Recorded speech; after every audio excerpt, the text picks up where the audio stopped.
तो इस वीडियो में हम जानेंगे कि एसआईपी के बारे में, साथ ही लमसम अमाउंट क्या होती है और एफडी करना सही होगा या एसआईपी करना सही होगा, और ज़्यादा रिटर्न किसका होता है, एफडी का होता है या एसआईपी का होता है। ये सारे सवाल का जवाब इस वीडियो में हम आपको बताएंगे।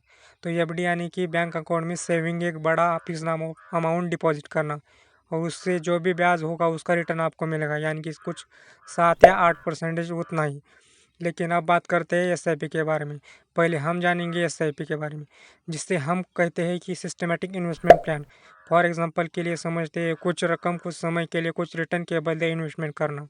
अब इसे इसे कैसे करना चाहिए हम जानेंगे।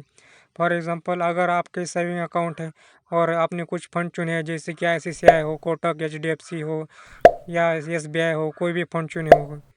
अगर आपको लगता है कि मेरी सेविंग अकाउंट्स के ज़रिए से आप अपना मंथली हो या वीकली हो या ईयरली हो, 5,000, कुछ 10,000, कुछ 20,000 आप हज़ार ऑटोमेटिक फंड में निवेश होना चाहिए। लेकिन उसमें भी आपको एक डेट फिक्स करना होता है, जैसे कि 5, 10, 1, 2 आप अपने हिसाब से सेट कर सकते हैं। अगर आप जॉब करते हो, 1-2 दिन इधर उधर हो भी गए तो उसका भी टेंशन लेने की ज़रूरत नहीं है। ज़्यादा 200 या 500 तक आपको बैंक की तरफ से पेनल्टी लगेगी। और एक बात, आप जब चाहे तब एसआईपी को निकाल भी कर सकते हैं। उसका भी अमाउंट आपको 2 दिन में आपके अकाउंट में आ जाएगा। और आप चाहे तो गोल्ड में कर सकते हैं, रियल इस्टेट में कर सकते हैं, लेकिन लिक्विडिटी होती है सिर्फ शेयर बाज़ार में। इसलिए रिटर्न, अगर रिटर्न की बात करें तो शेयर बाज़ार में ज़्यादा आपके रिटर्न मिलेगी। इसलिए सभी फंड शेयर बाज़ार में निवेश करते हैं। अब लमसम अमाउंट क्या होती है, इसके उसके बारे में बताएंगे। लमसम अमाउंट का मतलब होता है कि एक ही बार में 50,000 हो या 1 लाख हो, आप अपनी जब चाहे अपने हिसाब से एक ही बार में जो जितनी बड़ी रकम निवेश कर सकते हैं उसे हम कहते हैं लमसम अमाउंट। अब आपके मन में सवाल होगा क्यों ना इसके बदले कुछ शेयर खरीद देते हैं, तो इसका भी आंसर आपको मिलेगा।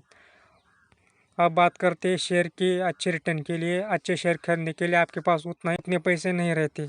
इसलिए अगर आप एक्सपर्ट के पास भी गए, एडवाइज़र के भी पास गए, तो वो आपको बोलेगा कि हमारे हो या पेज इंडस्ट्री हो या ऐसा आइसर मोटर ले लो, अच्छे रिटर्न मिलेंगे। बट आपके पास सिर्फ फंड है 20,000 या 50,000, तो आप कैसे अच्छे शेयर खरीदोगे?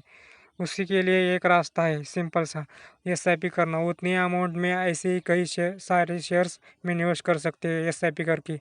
वो कैसे, आप जानेंगे। तो अपना म्यूचुअल फंड में निवेश किया तो उसके बदले आपको यूनिट मिलती है। फॉर एग्जांपल, आपके जैसे 100 लोग हैं, मान लीजिए 25,000 के 2 शेयर खरीदे गए, तो टोटल अमाउंट हो गया 50,000 के 50,000।